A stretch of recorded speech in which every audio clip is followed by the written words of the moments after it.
la verdad que un placer tenerte, José María. ¿Cuánto trabajaste? Contame, a ver, recuerdo cuando visitaste la ciudad de Corrientes, cuando estuviste en la Facultad de Derechos y Ciencias Sociales, en un encuentro interdisciplinario, pero previo a eso, que incluso ahí es donde yo te conocí, con el escribano Gustavo Darchuk, que le mandamos un gran saludo, en la Universidad de San Martín, donde ya nos explicabas la necesidad de la reforma del régimen de donaciones. Me gustaría que nos cuentes, José María, qué es lo que vos llevabas a las comisiones, a las distintas comisiones legislativas, a los legisladores, para que puedan entender que no era una cuestión de una simple reforma, era un hecho histórico de la necesidad de tener esas herramientas para poder dar respuestas a los ciudadanos y poder hacer valer esa voluntad real de la gente que llegaban a las notarías pidiéndonos un asesoramiento y pidiendo que instrumentemos la voluntad de ellos. Y que claramente el instrumento idóneo era una donación. ¿Podés contarnos, José María? Sí, claro. Por el año 2015, instancia del hoy presidente de mi colegiatura, el escribano Carlos Allende, fui designado como presidente de la Comisión de Seguimiento Legislativo. Y bueno, en ese contexto empezamos a trabajar. Sinceramente al principio era un inexperto en la materia, así que tomamos un tiempo de organización, de estudio profundo y de aprendizaje. En un principio siguiendo el control de los expedientes del Poder Legislativo Nacional, tanto en la Cámara de Senadores como de Diputados. Empezamos a comprender la importancia de tener información certera sobre esto y bueno, se contrató a la Fundación Nuevas Generaciones, que comenzó a ayudarnos. Debo agradecer también al doctor Diego Naveira, que es el jefe de asesores de ellos, de quien aprendí mucho. Y en ese contexto, el proyecto que inicialmente encomiendan bregar por él es la reforma que hoy felizmente ya es ley. Y bueno, siempre transmitimos un mensaje que no sea controvertido, tratando de despertar el interés de los legisladores y marcándole que había una necesidad de la sociedad real, concreta, de que esto era un problema serio. Y también gradualmente fuimos contactando a personas jurídicas sin fines de lucro que advertimos que también se veían severamente perjudicadas por el sistema vigente en materia de donaciones. Y bueno, fue un trabajo gradual que incluso no es que comenzó en el 2015, porque ya de antes había habido varias tentativas de modificación que también explicó el escribano Gastón de Castelnuovo en una exposición anterior. Y a partir de ahí empezamos a transitar ese camino, siempre apuntando a la necesidad de una reforma para tener un impacto importante en el crecimiento económico, el desarrollo social, también la armonía familiar y la recaudación impositiva. Lo primero que te preguntan en ese ámbito es ¿para qué es esto? Primero, ¿qué problema existe? Y después, ¿qué solución plantear? Y esa solución, ¿qué beneficios va a traer? Y entonces, en ese contexto, siempre todos los escribanos que hemos participado fuimos con ese mensaje. Claro. en cuanto al crecimiento económico, porque bueno, el sistema jurídico anterior cercenaba de plano un derecho constitucional e incluso humano como el acceso a la vivienda o el crédito para la construcción de vivienda o el crédito para adquirir la vivienda propia. Entonces ahí había una cuestión sensible. De hecho, usted recuerda cuando fue ese encuentro multidisciplinario en la provincia de Corrientes, que usted tan amablemente propuso y ayudó a llevar adelante.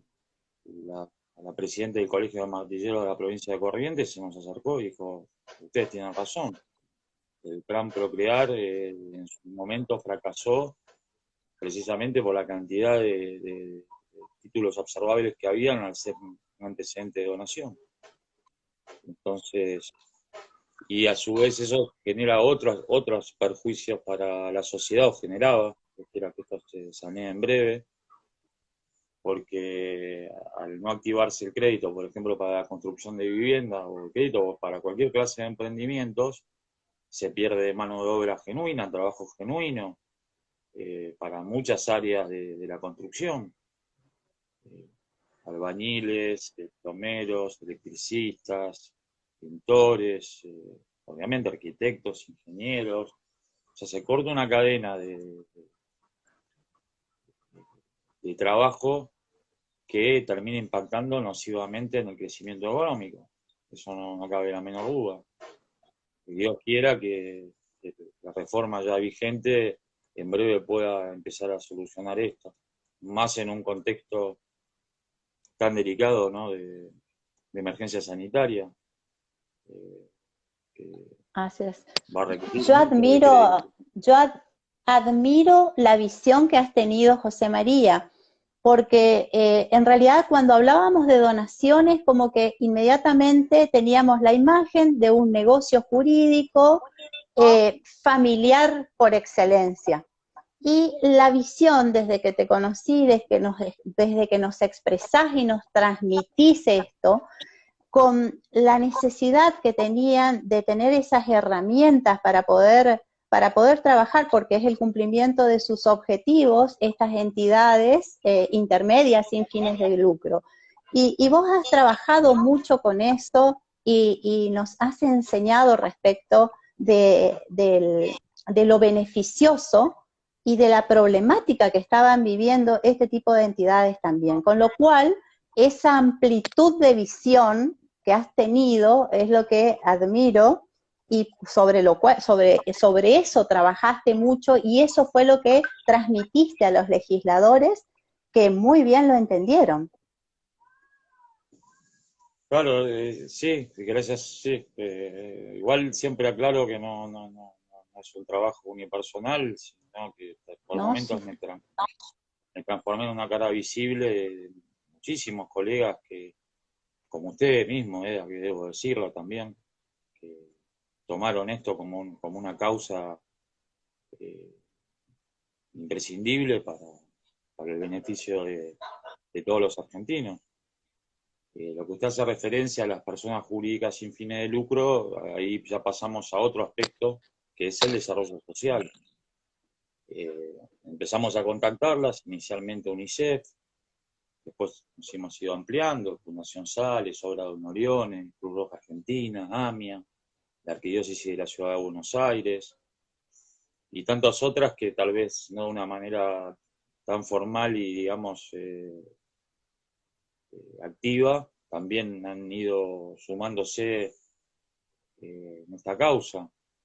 El problema que les traía a ellos es que para recibir un bien registrable, especialmente un inmueble, era más un problema que una solución, porque ellos lo que necesitan es cumplir con la consecución de su objeto. En el caso de UNICEF, llevarles educación, alimentos, medicamentos a infinidad de niños en todo el país. Caso Cruz Roja, que forma más del, creo que el 30% de los enfermeros de la Argentina, tiene más de 60 filiales, es asistir a la salud. Entonces ellos no les servía tener un inmueble donado y no poderlo transferir a título oneroso y recibir liquidez cumplir con la consecución de los objetos, y bueno, lo que terminaba en un efecto práctico es que en la gran mayoría de los casos rechazaban la donación. Después hemos tomado conocimiento de casos concretos que prefiero guardar reserva, pero que han recibido inmuebles en donación y lo único que le han traído es problemas, porque un inmueble hay que sostenerlo. Y si no, no le pueden generar nada bueno, termina siendo perjudicial. Y también se veían vedados de pedir un crédito para el caso en que les sirviese y necesitasen acondicionarlo. Acá también entre el ámbito educativo incluso, porque una universidad si recibe un bien, hay universidades que tienen muchos problemas de, de inmuebles, o falta de inmuebles para tener una sede o para tener distintos espacios donde brindar educación, y muchas veces tienen que alquilar. Pero si recibían un inmueble en donación en aquel entonces, se veían impedidos por ahí de pedir un crédito para financiar digamos, la adecuación del lugar o las reformas que necesitaran hacer para poder acondicionar el lugar y cumplir con sus finalidades, que son muy diversas. Pero de esta manera también se terminaban conculcando infinidad de los principios constitucionales más básicos y elementales de una sociedad civilizada. Estamos hablando de salud, educación, medio ambiente, cultura, deporte, también aquí entran las entidades deportivas. Y bueno, gradualmente creo yo que ahí tuvo un acierto poder legislativo de advertir una necesidad concreta, y incluso, bueno, en el trámite parlamentario, si me puedo remitir a los dichos del propio senador País, en el recinto del Senado, le reconoció que en el 2015 se cometió un error que había que corregirlo y cambiarlo en beneficio de todos los argentinos. También tenemos que tener presente que este proyecto, ahí ya vuelvo un poquito al trámite parlamentario, ingresa en el año 2015, pierde estado parlamentario en marzo del 2017, año en que reingresa. En noviembre de ese año recibe aprobación unánime de diputados. Lamentablemente ocurrió ya casi sobre el cierre del periodo parlamentario ordinario, no fue tratado, casi estuvo muy cerca de ser ley. Al año siguiente... Perdón, José, perdón. Ahí, cuando unánimemente los diputados aprobaron en esa ocasión que estás diciendo, ahí estuviste vos explicando. En esa ocasión no. Luego sí. Le contaba, al año siguiente conseguimos que, por infinidad de buenos oficios desarrollados por muchos escribanos del país, recuerdo especialmente al escribano Garchú, que en ese momento que abrió las puertas de la Comisión de Legislación General, porque la presidente era la escribana Ada del Valle Iturre de Capellini, escribana y senadora por esa provincia, y conseguimos con mucho esfuerzo el dictamen favorable de la Comisión de Legislación General del Senado. Bien. El año siguiente, ya estamos en el 2019, el año de elecciones, y ya a esa altura, habíamos conseguido que las organizaciones tomaran conciencia de la gravedad de la situación y bueno, y empezaran a apoyar el proyecto. Y eso es un trabajo también muy arduo de convencimiento a ellas de cruzar un umbral, porque son organizaciones que siempre se han mantenido al margen de cualquier cuestión política o de hacer una petición directa a la autoridad. Y bueno, advirtieron el problema y empezaron a presentar notas de pedidos, y bueno, se consigue ese dictamen favorable, pero lamentablemente era año de elecciones, y bueno, estuvimos también cerca, pero no se consiguió. Pero no obstante, y esto es una muestra de que el trabajo tiene que ser constante y persistente. En ese año Perseverante, sí. tuvimos una reunión con el senador Pais, y él nos dijo que lo veía muy difícil que vaya a ser tratado, pero él ahí asumió el compromiso de reingresar el proyecto en el año 2000. Y fue así, si bien teníamos una disparidad de criterios, porque por una resolución bicameral del año 2009, según cómo se interpretase, no quiero andar mucho en esto, porque son por ahí rudimentos del trámite parlamentario, no quiero agobiar, pero existía la posibilidad de que tuviera un año más de vigencia. Ustedes saben que los expedientes parlamentarios tienen 2 años de vigencia que se cuentan de marzo en marzo, o sea, el 1 de marzo de un año a 1 de marzo del año siguiente. Pero por la aplicación de esa resolución bicameral, podía tener un año más. Y bueno, el senador consideraba que no y lo reingresó. Y fíjense que en plena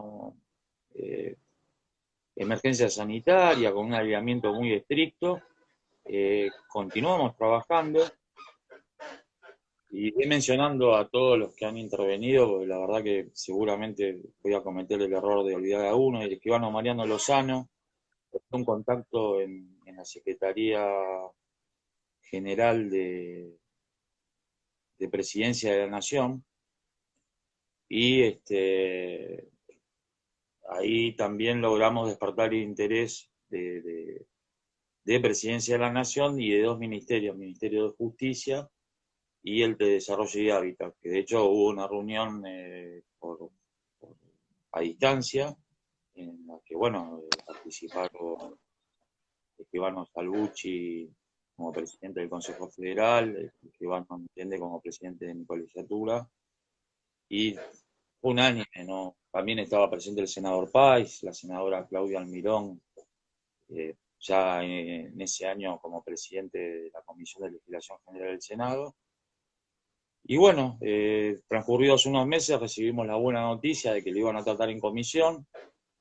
A esa reunión solo pudimos presenciarla, pero no intervenir. Y sobre el cierre del año llegan las dos grandes noticias. Primero, una aprobación unánime y contundente del Senado de la Nación, con excelentes exposiciones de los senadores que tomaron la palabra en el debate: el senador Pais, el senador Humberto Schiavoni, jefe del bloque de Cambiemos en el Senado de la Nación, y el senador Romero. Y es impresionante cómo han reconocido primero un error que no es muy frecuente, de decir que en el 2015 se cometió un error. Y después de tomar este proyecto o esta reforma como la solución a ese problema. También cabe destacar que cuando fue el primer paso por Comisión de Legislación General, o sea, yo cuanto vengo exponiendo, ya tenemos 2 dictámenes favorables y unánimes en la Comisión de Legislación General del Senado de la Nación. En la primera vez que lo trataron, antes de la pérdida del Estado parlamentario, este proyecto, o sea, por entonces proyecto, pues ya es ley, prevaleció por sobre otros 3, que un poco reflejaban las distintas posiciones tradicionales de la doctrina en cuanto a donaciones. Y refiero a un proyecto del senador Romero, a un proyecto del senador Leto Cobos, y a un proyecto de la propia senadora Iturre de Capellini. Y el cuarto era el proyecto del diputado Sidonia, y prevaleció por sobre los otros 3. Y tal vez todos esos proyectos representaban cada uno las distintas posiciones y terminó, gracias a Dios, prevaleciendo lo que hoy es ley. Y de hecho el Así Senado es. terminó votando favorablemente al recinto este proyecto. Luego de esta maravilla en Senado, en el mes de noviembre del mismo año, 2020, pasa por la Comisión de Legislación General de Diputados, presidida por la diputada Cecilia Morán, quien nos recibió muy, muy gratamente, con una excelente gestión del escribano Javier Moreira, otro de los tantos que debo mencionar. Y ahí sí tuvimos la posibilidad de participar, fuimos muy bien escuchados, y también, y esto es un hecho histórico, estuvieron presentes UNICEF y Cruz Roja Argentina, transmitiendo esta necesidad de reforma, de corregir este error, de terminar con un sistema jurídico laberíntico, como dijo luego en recinto el diputado Jorge Enríquez, y equiparar las cosas y también poner en la balanza no solo al legitimario, sino también al donante, al donatario, al tercer adquirente y a la sociedad, y no conculcar más preceptos constitucionales como los que mencioné antes, que es el acceso a la vivienda, por ejemplo, entre muchísimos otros, porque también cuando dañamos la labor de todas estas organizaciones que mencioné y tantas otras que no llegaron a participar o no hemos contactado o que ignoramos, y que brindan una ayuda transversal en áreas, insisto, tan delicadas y elementales como la salud, el medio ambiente, la cultura, la educación, el deporte. No pueden verse vedadas de recibir un bien registrable y poder venderlo y obtener liquidez, y por esa liquidez representa una ayuda directa a un montón de personas que lo necesitan en diversas áreas de la vida. El Así es. enfermo no puede esperar 10 años que se venda un inmueble para que le den un medicamento o un tratamiento. Los niños no pueden esperar 10 años a que se sane un título y se lo pueda donar y vender para recibir educación. El medio ambiente no puede esperar 10 años. Y los que trabajan seriamente en estos temas realmente generan una transformación positiva para la sociedad. Pues el desarrollo económico va de la mano del crecimiento, el desarrollo social va de la mano del crecimiento económico. Así Porque es. esa persona que recibe esa asistencia, que es tan imprescindible, el día de mañana puede ser un actor importante en la esfera, obviamente, ya no altruista, sino, igual yo creo que todo, incluso el comercio, debe con principios y valores que deben servir de continente, de contención a muchas cuestiones y evitar excesos. Pero si el desarrollo social no funciona, el económico nunca se va a dar. Y esto fue realmente abrevado por los legisladores. Debo mencionar al diputado Herrera, ya en el recinto de diputados, destacando la necesidad de cobijar y tutelar los derechos del donante, escuchar por primera vez, después de 150 años, que el donante tiene un derecho. ¿Cómo no va a tener un derecho al donante de poder transmitir sus bienes, sea a un familiar, sea a lo que nosotros le llamamos un tercero, o extraño, que tal vez sería el término más adecuado, poder vivenciar eso, no tener que quedar limitado a poder disponer o a tener una liberalidad que va a tener efecto solo después de la muerte por vía testamentaria? El donatario, el tercer adquirente. O sea, por primera vez en la historia argentina, la balanza se equiparó, creo yo. La balanza empieza a estar más compensada. Porque tampoco es que el legitimario quedó desprotegido, bajo ningún punto de vista. ahora vamos a andar más en eso, pero de las propias palabras de los legisladores que intervinieron, la diputada también Lerna de la provincia de Entre Ríos, vale la pena repasar, están las afirmaciones, están las versiones taquigráficas, debemos ir hacia ellas para poder entender el sentido de la reforma. Esta reforma lo que viene es a terminar con un error, y yo me atrevo a decir un error grave, gravísimo, Así es. que lo hemos pagado caro todos los argentinos, y que ya terminó. Así es, José María. Y la verdad que es muy también admirable los legisladores cómo interpretaron esta necesidad, porque justamente ellos son nuestros representantes y son ellos los que deben interpretar y poder trabajar para poder darnos a nosotros las herramientas. Así que eso fue muy, muy bueno también, una experiencia muy, muy, muy linda la que hemos tenido los argentinos en este trabajo. En la Sí, sí, exposición de realmente, motivos.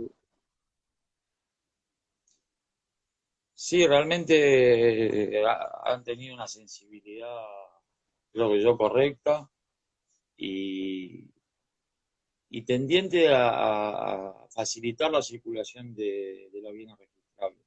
Ese es el fin inicial. Yo por eso creo que esta reforma es un mecanismo excepcional, intuitivo de la circulación de bienes, sin lugar a dudas. Digo excepcional porque tampoco es que todo está permitido y que la acción de reducción ya no existe, o rey persecutoria, pero lo he sostenido reiteradamente, es una solución brillante, la verdad, el diputado Sigonia ha tenido una visión excelente que también lo hizo posible, porque yo, por ejemplo, al principio, siempre lo reconozco, era detractor de la reforma, porque eh, sumándome a la visión de, creo yo, los mejores tratadistas en derechos reales del inicio del siglo XX, puedo citar a Héctor Lafay, consideraban que la acción de reducción en general no tenía que estar prevista en una ley civil sustantiva. Lo cierto es que también con esa posición no íbamos a conseguir nada. Y ahí sí tengo que mencionar al escribano Ernesto Marino, al escribano Carlos Allende, que también nos ayudaron, especialmente a mí, a entender que teníamos que defender algo que era posible. Eh, y bueno, eh, era así finalmente, porque si hubiéramos ido a plantear de extirpar la acción de reducción del Código Civil y Comercial, seguramente no hubiéramos llegado a buen puerto. Entonces, ese aprendizaje también llevó tiempo. Así es. Y la sensibilidad sí creo que ha sido sumamente correcta.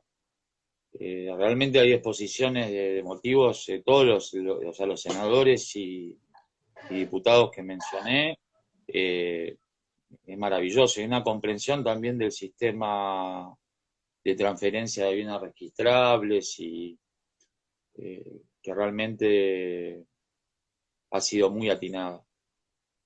Vos te entrevistaste con los legisladores y con los asesores, José María, de los legisladores. Sí, hemos ido aprendiendo también sobre la marcha. Y sí, sí, tanto con asesores como con senadores y diputados, sí, de manera directa. Y bueno, en el trance final hubo que acudir a la virtualidad. Y Exacto. también, bueno, de haber tenido un respaldo institucional importante, ¿no? También lo destaco porque los escribanos, Carlos Allende y el presidente del Consejo Federal, Ignacio Sarbucci, aún antes de asumir ya estaban yendo a cuanta reunión podíamos conseguir para bregar por esto.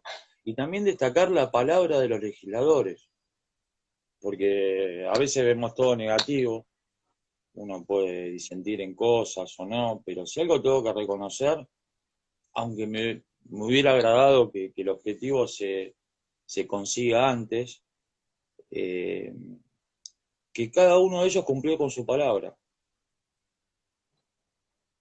Puedo mencionar a todos los que hemos ido a visitar, pero cada uno de ellos su palabra la cumplió. Aunque a veces nos dijeran cosas que no queríamos escuchar. Pero debo reconocer eso, que realmente han tenido palabra. Y una sensibilidad que Dios quiera que la conserven y nos ayuda a todos los argentinos a conseguir otras reformas que sean buenas para la sociedad. Pero esto realmente ha sido un gran logro para todos los argentinos, guiado por una demanda sincera y correcta de muchísimas organizaciones que la necesitaban y acompañada por muchísimos escribanos que hemos bregado unidos. Esto también nos demuestra como Federación de Escribanos.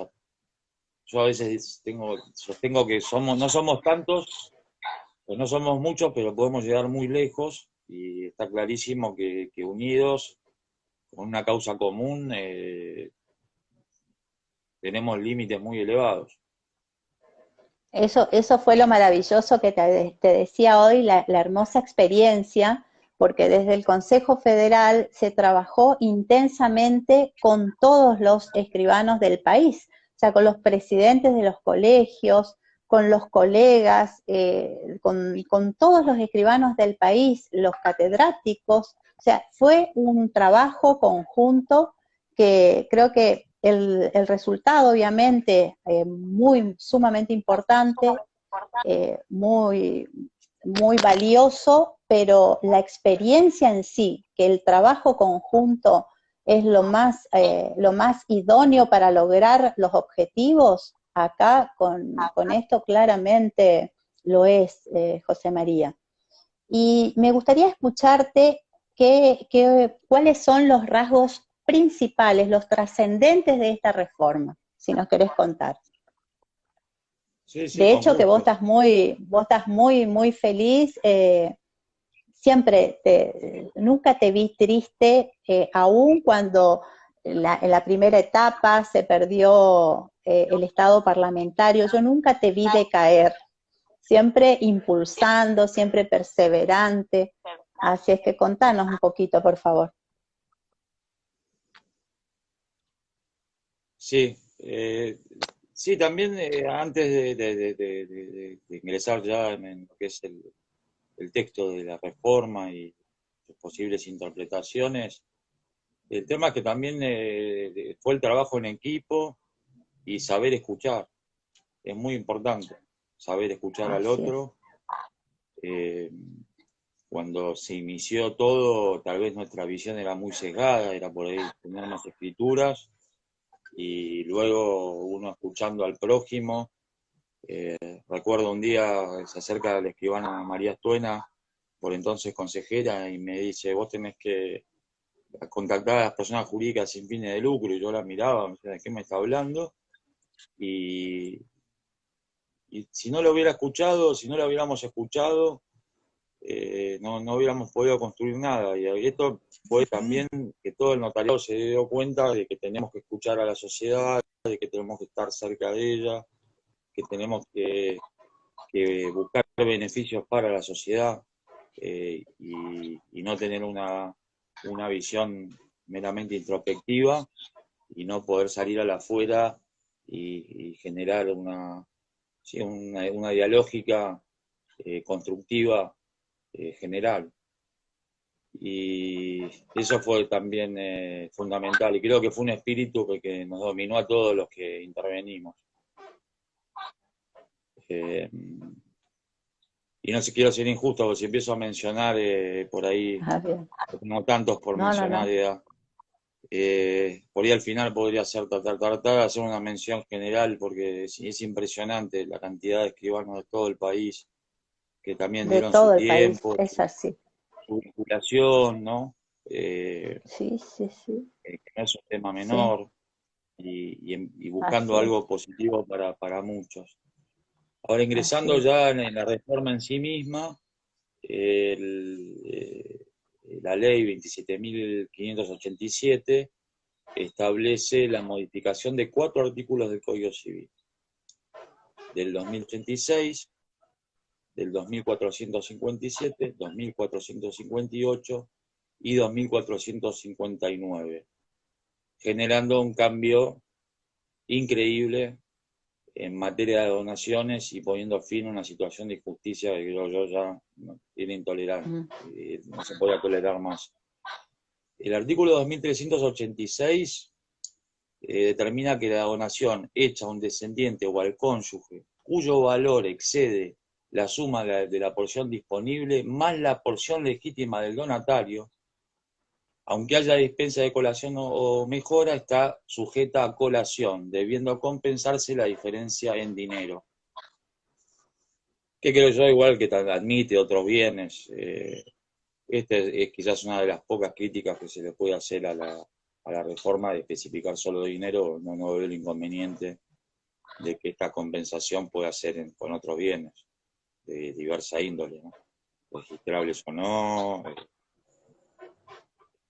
Y claramente vuelve a abrevar el sistema del Código de Vélez en materia de donación hechas a legitimarios, que solo generaba una acción de colación, o sea, de traer los valores de la cosa y el valor obviamente al tiempo de la apertura de la sucesión. Esto facilita obviamente la circulación de bienes registrables, porque en la medida que tengamos una donación hecha a un legitimario o al cónyuge, perdón, a un descendiente o al cónyuge, van a poder, no hay acción de reducción, o sea, por tanto no se persigue la cosa, y eso se transmite sin ningún tipo de posibilidad, o se puede constituir sobre ese bien un derecho real como el de hipoteca, también sin ninguna clase de inconveniente. El 2457, que este es creo yo también, la gran novedad, ese camino ecléctico tan genial y que viene a equiparar la balanza, como dije antes, determina que la acción de reducción extingue con relación al legitimario los derechos reales constituidos por el donatario o por sus sucesores. Sin embargo, la reducción declarada por los jueces no afectará la validez de los derechos reales sobre bienes registrables constituidos o transmitidos por el donatario a favor de terceros de buena fe y a título oneroso. Entonces, acá claramente se está previendo esta vía excepcional, porque es excepcional por el principio general, es que la acción de reducción sigue existiendo cuando se realiza una donación a favor de un tercero o extraño, o sea, aquel que no es legitimario, que puede ser familiar o no. Este, pero esa acción de reducción va a cesar sus efectos cuando se produce un acto de transmisión, compraventa, permuta, afectación de propiedad horizontal con adjudicación y a favor de, de un tercero y a título oneroso. O sea, cuando hay un acto de transmisión o de constitución, ahí entra la hipoteca, entra la prenda, porque la prenda también es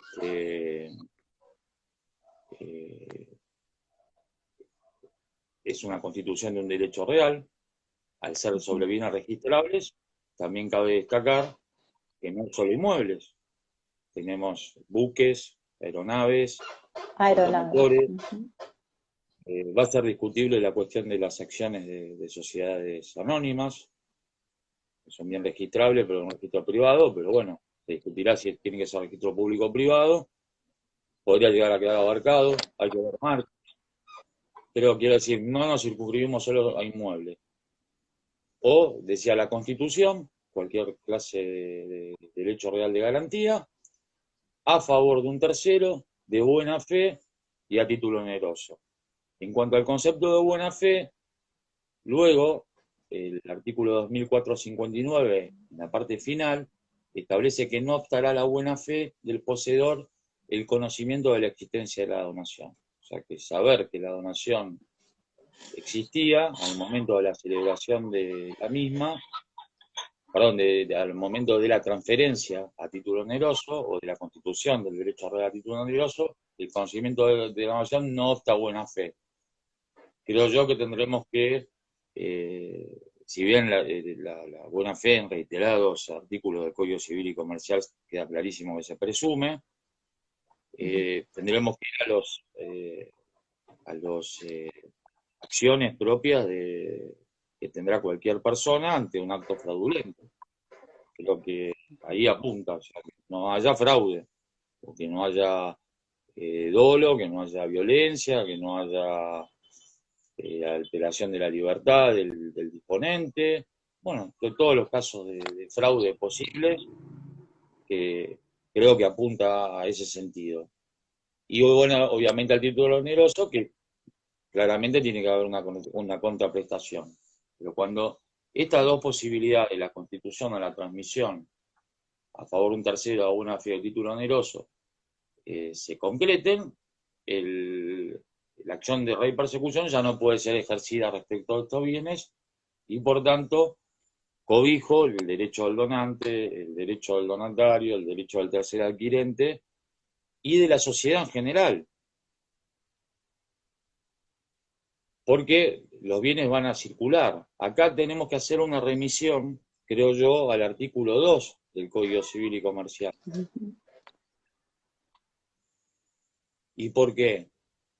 Porque, y al artículo 1 también, porque en cuanto a la aplicación e interpretación de las normas, ¿sí?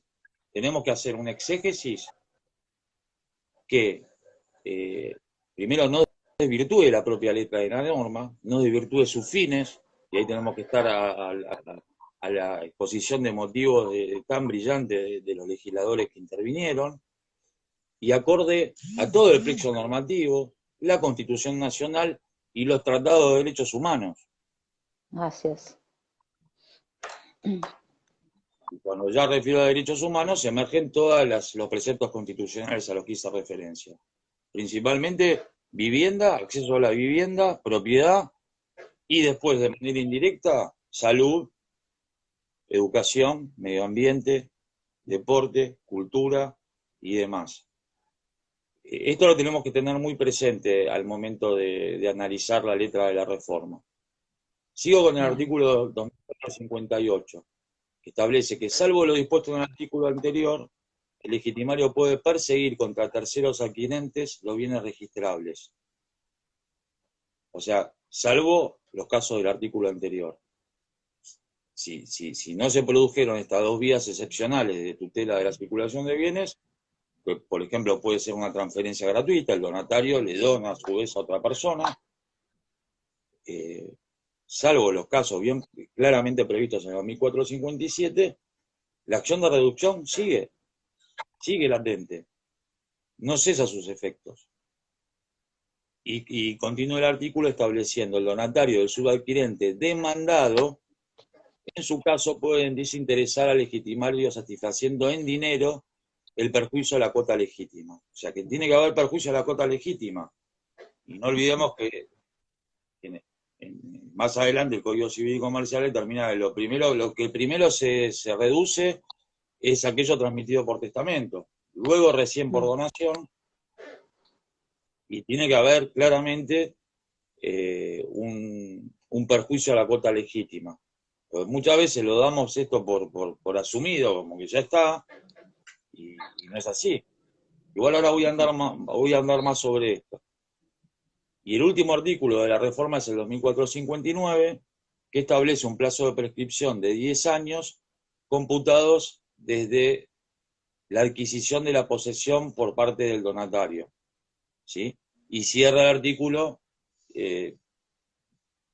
robusteciendo un principio de buena fe en el sentido de que la existencia de la donación no obsta a la buena fe.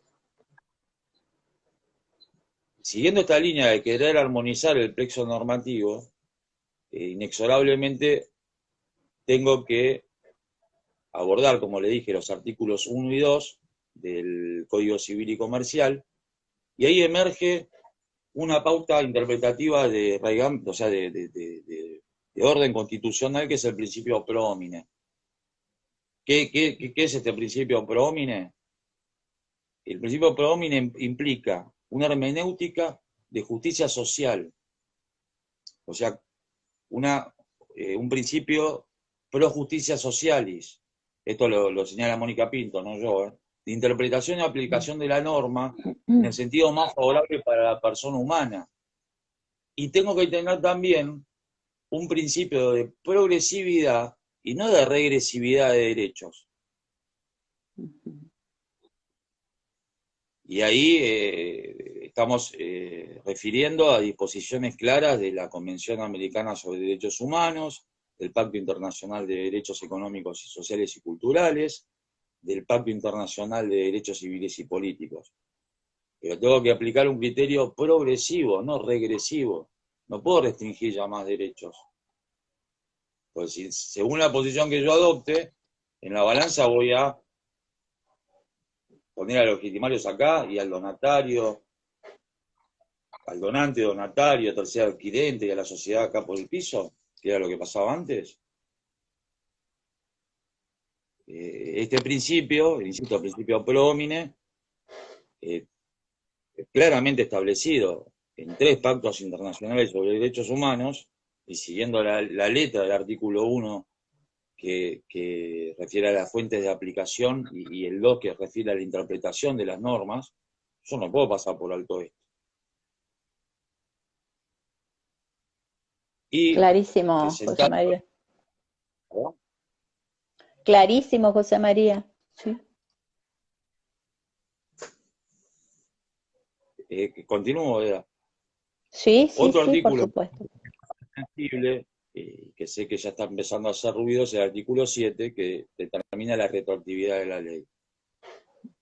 Porque podríamos creer o considerar que las donaciones otorgadas entre el 2015, 1 de agosto del 2015 y el 24 de diciembre del 2020,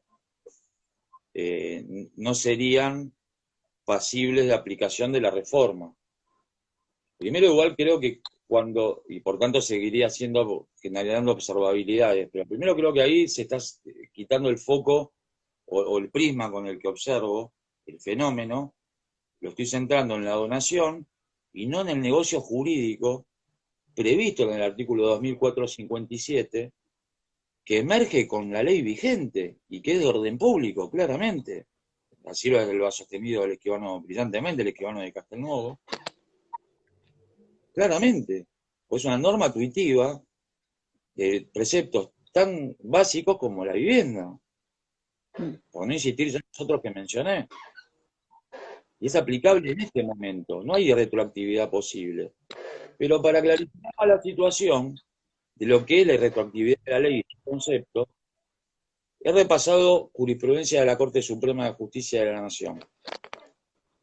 Y tengo un antecedente del año 2018, la Selina S.A. Agrícola Ganadera Industrial contra Provincia de Buenos Aires sobre Usucapión, y ahí la Corte Suprema de Justicia de la Nación, insisto, año 2018, fallo 341.180, sienta un principio que es maravilloso, porque dice, sí, hay retroactividad de la ley, pero ¿cuándo hay retroactividad de la ley?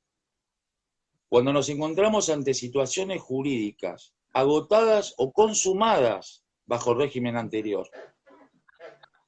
Repito, situación jurídica agotada o consumada bajo el régimen jurídico anterior. En este caso es, aplicando este concepto, digo, insisto, sentado por el máximo Tribunal de Justicia de la Nación, en lo atinente a las donaciones entre 2015 y 2020, en ese caso no hay retroactividad de la ley, porque la situación del heredero legitimario presuntamente agredido en su legítima, y aún agredido en su legítima, puede no tener ningún interés en interponer ninguna acción, ¿sí? No es una situación jurídica agotada o consumada, porque lo único que tiene es una acción. No tiene un derecho adquirido. La situación no se agotó. Tiene que ejercer una acción. ¿Qué es más? Supongamos que la donación se implementó en el 2016. El donante fallece en el 2018, que eso, ahí tendría su virtualidad como tal, por el 2337, quedaría investido de su calidad de heredero legitimario.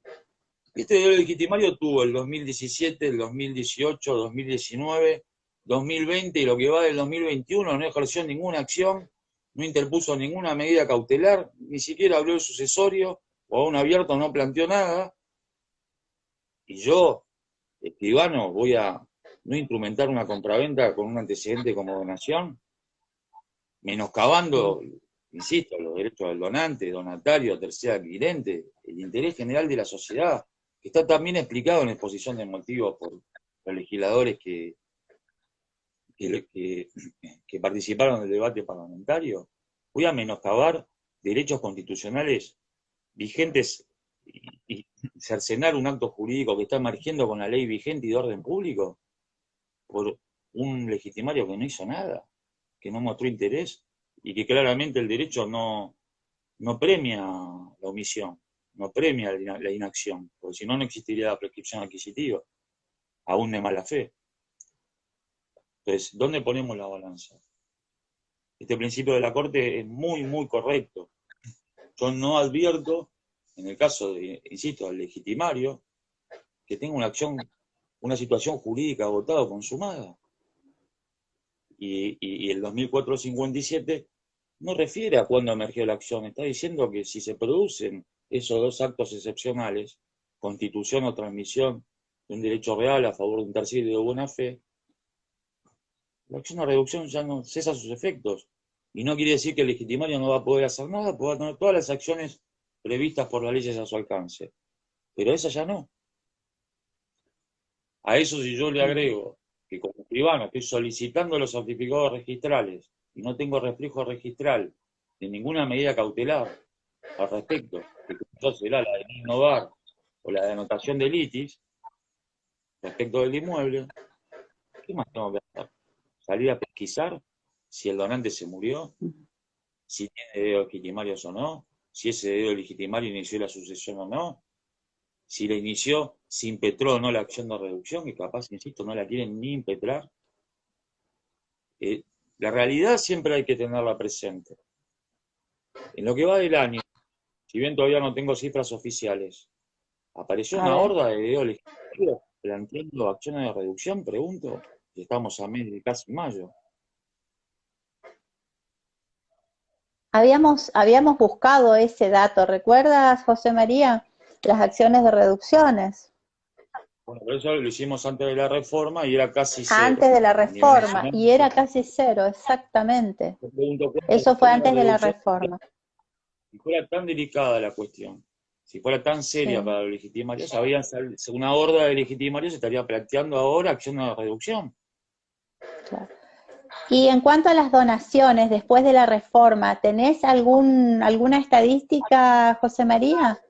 En cuanto Todavía, o sea, a escrituras por de eso donaciones, digo. hizo una publicación mi colegiatura en cuanto al crecimiento de las escrituras de donación en mi demarcación y supera el Sí, 44%. O sea que es ah, todo lo contrario el efecto. claro, ya, Ya igual bien. antes, o sea, siempre cuando analizábamos esto y planteábamos la necesidad de reforma, sosteníamos que ni siquiera tenía sentido el sistema jurídico porque no respondía a una demanda de la sociedad habida cuenta de las escasísimas acciones de reducción en trámite que había a lo largo y a lo ancho del país. Era casi cero. Pero Así es. hoy en día, ya con la reforma, no salieron los legitimarios desesperados a decir que se están vulnerando sus derechos y a plantear acciones de reducción.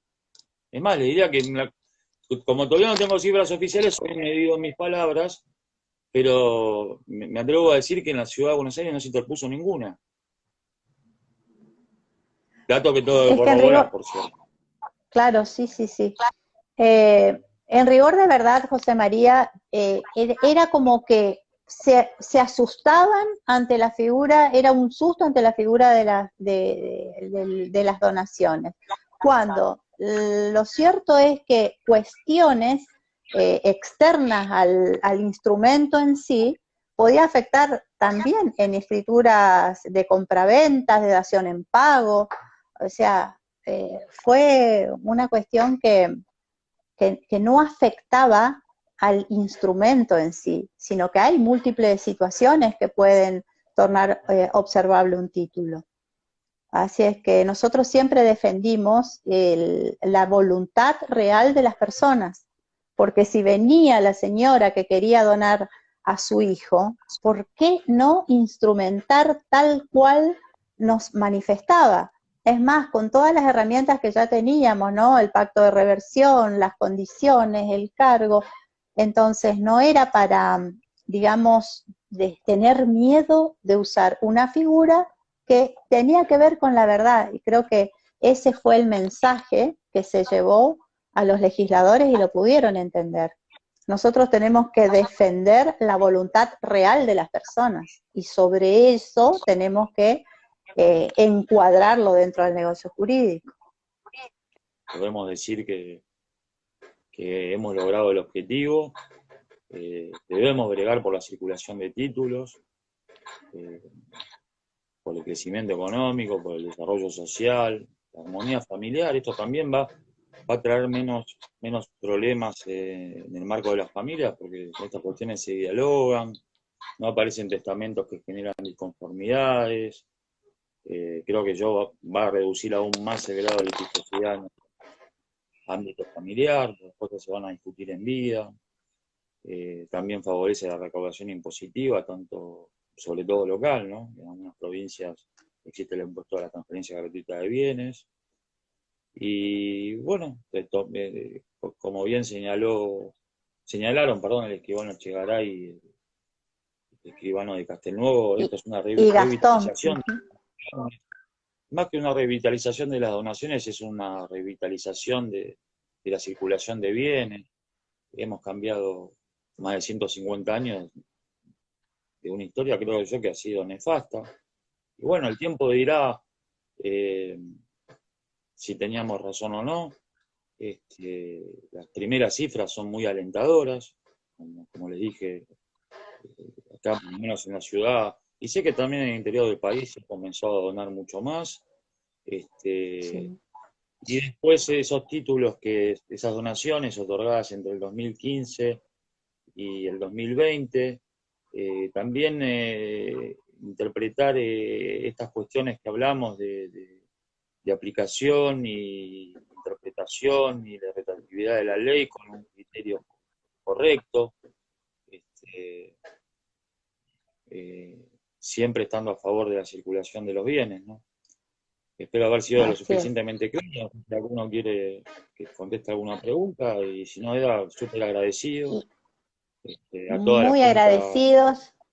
Ejecutiva del Consejo Federal, a todos los colegas, tantos amigos. Si algo me ha brindado haber participado de esto, es haber cosechado y conocido grandes amigos y personas maravillosas que me han ayudado a ser mejor. Así que ahora seguir con otros objetivos. Así es, seguiremos trabajando con otros objetivos. Mira, tenemos un país maravilloso, José María, y un país, todos sabemos, que se levanta trabajando. Así que el universo notarial está dispuesto a trabajar. Así que estamos unidos y estamos en ese camino. Así que muchísimas gracias. El Consejo Federal se despide en esta tarde. Muchísimas gracias a todos. Nos despedimos entonces. Gracias por estar. Gracias, José María. Muchísimas gracias. Gracias. Un saludo.